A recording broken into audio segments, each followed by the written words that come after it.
My name is Sarah Bradford. I'm a holistic nutritionist. If you are not familiar with what that means, I basically, what I do is teach and coach and educate people on the benefits of real food and how to incorporate it into their lives. So beans are obviously a hugely nutrient dense, an amazing addition to your diet. I don't know if many of you are big bean consumers at the moment. Hopefully you will be by the end of this class. Today we're going to cover a few topics. What I want to start with today, as soon as I do a little introduction, are the famous Real Food Brownies. I didn't choose to do this class. They asked me to do this class, and I was excited because it wasn't something I thought people would be interested in, and I was fascinated to find out that the class filled right away. It made me happy to know that there is a desire out there to consume beans and legumes, but I think it's about skill and knowledge. It always comes down to knowing what you're doing. Well, what I'm going to do is start with the Real Food Brownie. I used to sell these at the Slow Food Market a couple of years ago when I was there for a few months when they first opened the downtown core market, and people went crazy for these brownies. I think what makes me stand apart from a lot of holistic nutritionists is that I'm obsessed with food. I'm a foodie. I love food and texture and flavor and how food makes me feel emotionally and physically, and not just how it makes me feel. It makes me excited to know how other people can heal through food, or how others can change their life through the experience of food. So I think a lot of nutritionists have a traditional consulting practice, but for me, I like to get into the kitchen with my client and share the experience of food and food skills, because I think that for most people, that is what's lacking, their ability to be creative or feel like they can be creative. The first thing I want to start with is dates. Now, dates are probably the only thing that you cannot buy at the co-op here. I was a little bit limited in what I could choose to make today, just because it is sort of spring season, and the vegetable selection was limited. For example, instead of parsley, I'm going to be using watercress, which I think is pretty interesting and exciting. So dates I did bring. The reason I like dates, they're a whole food, so it's a really wonderful sweetener to use, and they're quite intensely sweet. It's pure glucose. So what I did is I'm soaking these, even though they're quite soft to begin with, I'm soaking these in very hot water, and I'm actually just going to blend it right in there with the hot water. And they've been soaking for a while, but I think 10-15 minutes is usually enough. And we're just making a paste, and that's how we're going to start.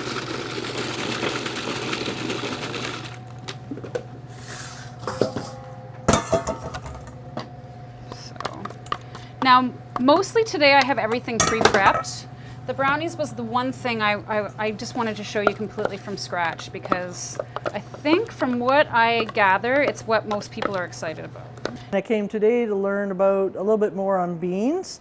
Last year we grew 61 different varieties of beans, and I was just hoping Sarah could give me some more tips, so when my customers ask me, what do you do with them, I can maybe broaden my knowledge a little bit. And she demonstrated today in bean brownies and the burgers, black bean burgers. So, and that's one of our biggest selling beans too, is black beans. So it'd just be interesting to get some more recipes and things like that to try. So then the next thing I do is I add my chickpeas.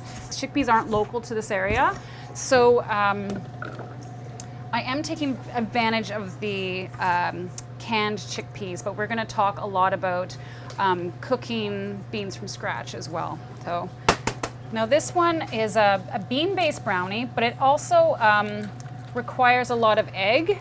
Now I have made these before without eggs, if you have an issue with eggs. What I've used is chia seed and water, but I have to say that if you can tolerate eggs, they're really a fantastic base to this. Oops. fantastic base to this brownie. So yes, the main base of this brownie, chickpeas and eggs. After that, anything kind of goes. Okay, heads up, in case this glow's flying again. And again, you just want to turn it into essentially a goo. Chickpea egg goo. I'm not a chef, so I don't use traditional descriptive.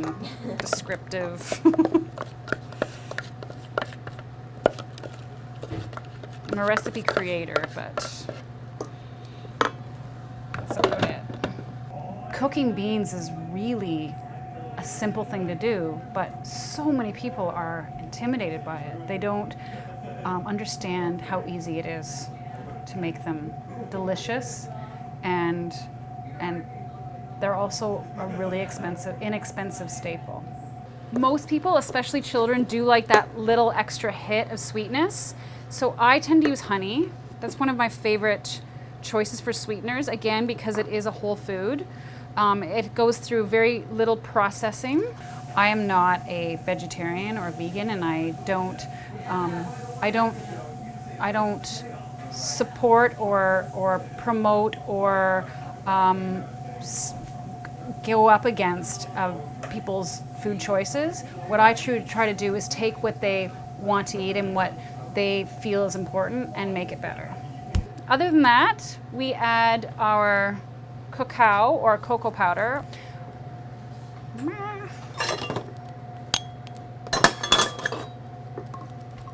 So I usually use a half cup and then another couple of tablespoons. And I'm not very bad at measuring, so we'll say that's about it. Maybe add a little bit more. There we go. You can measure if that makes you feel more comfortable. And then I like adding cinnamon to this and a little bit of baking soda to help it rise. I have done it without baking soda before by accident, and it's turned out okay. So if you forget it, it's all right. That's it. That's it. So I just grease this a bit with sunflower oil. Hang on, I want to make sure I'm not missing anything. I am. It's like, I haven't made these in a while. What am I missing? I also put in a quarter cup of oil. Now the oil I tend to normally use is ghee or butter or something that can tolerate some heat, almond oil, coconut oil, but ghee certainly works wonderfully. And ghee is tolerable for a lot of people if they can't do dairy because all of the milk solids have been removed. Are you familiar with ghee? Is everyone familiar with ghee? It's clarified butter. Basically, it's butter that has had the milk solids removed. So.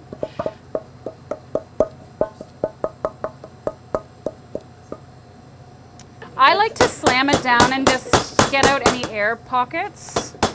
And I used to sell these before I started doing that. I would cut pieces and they'd have giant air bubbles in them, so that didn't work. And I just cook it on 350 for 45 minutes. Oh. The other reason why people are intimidated by beans and legumes is because they can't digest them properly. So it was really important for me to have a huge focus today on how to make beans more digestible and kind of remove that fear factor that people have. There are 3 things actually that make beans difficult to digest. Do any of you have trouble with beans at all? Yeah? Yeah. Most people have a little bit of trouble. The first issue is phytic acid. Have any of you heard of something called phytic acid before?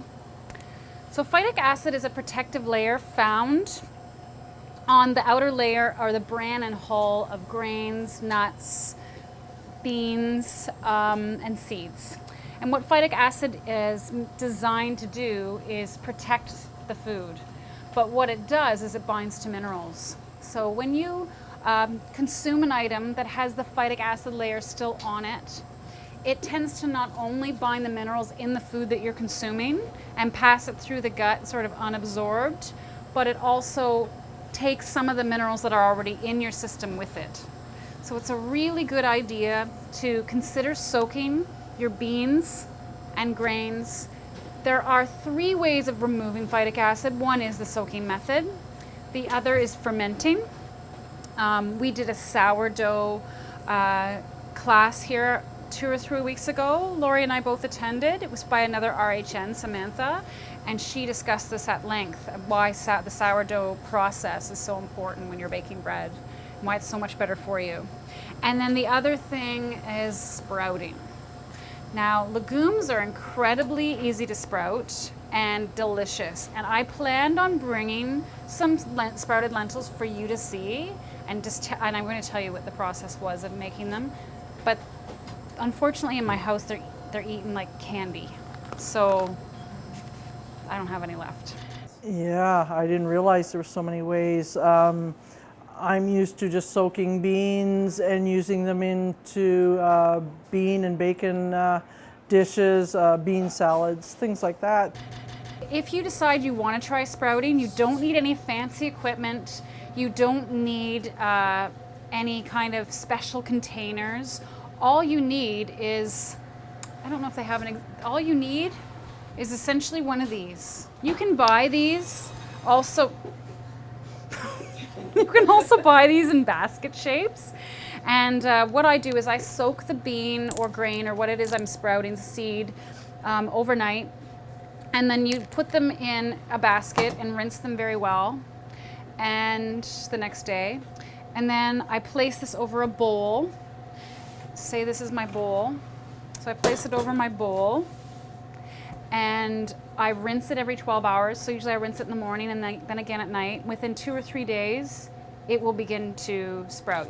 I didn't know that there was this much that went into beans, or how good beans are for you, actually. Oligosaccharides are a starch that our body has limited ability to digest, that are in all beans. And the enzyme that we use is called the alpha galactosidase.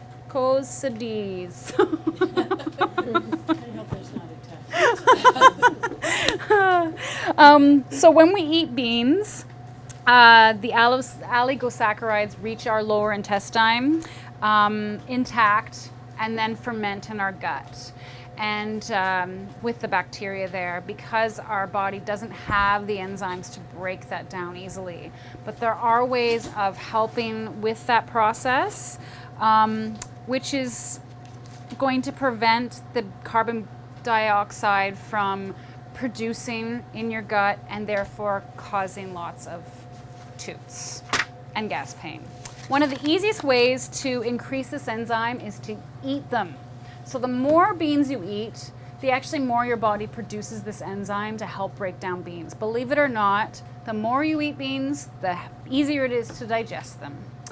You have to do this gradually. So I went to a seminar once and it was recommended to me to just eat, not me specifically, but anyone who had trouble with beans, to just take 1 or 2 beans and chew and suck on them all day long.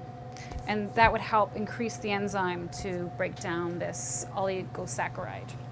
But you can do it also by adding like 2, 3, 4 tablespoons to whatever dish that you're cooking up to daily and slowly build up a tolerance.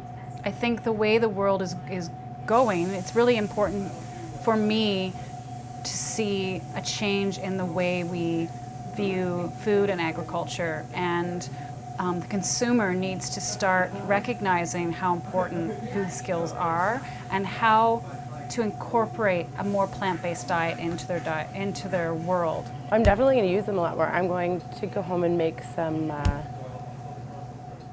brownies today. I just learned that they're not as hard to use, or they're not as hard to add into my everyday cooking experience as I thought they were.